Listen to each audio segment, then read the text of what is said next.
Binigyang diin ng Bureau of Fire Protection ang kahalagahan ng pag-iingat para maiwasan ang sunog ngayong holiday season. At ano nga ba ang paalala ng Department of Health para maiwasan ang stroke at ng iba pang sakit? Si Clazel Pardilla sa sentro ng balita.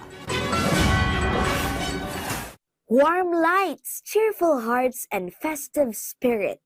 Talaga namang Pasko na.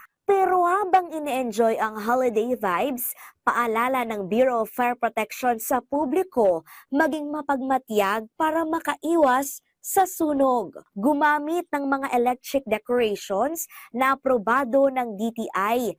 Tiyakin na may ICC o PS mark, tanda na pasado sa quality standard.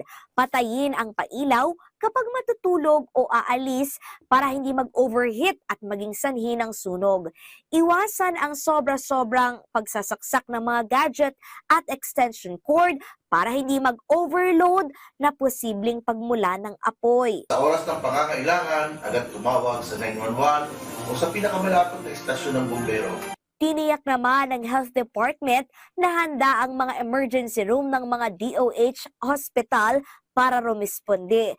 Pero ngayong holiday break, payo ng Health Department, maging disiplinado. Masarap kumain pero iwasan ang sobra-sobrang pagkain at makokolesterol na maaaring magdulot ng stroke at iba pang sakit. Iwasan yung mga maaalat, matataba, mamantika at matatamis. Ang services tuloy-tuloy pa rin.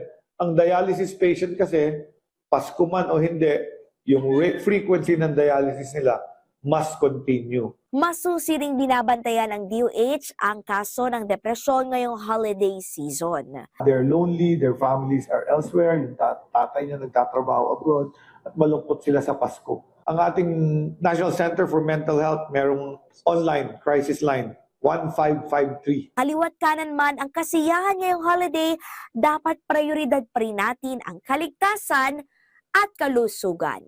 Clazel Pardilla para sa Pambansang TV sa Bagong Pilipinas.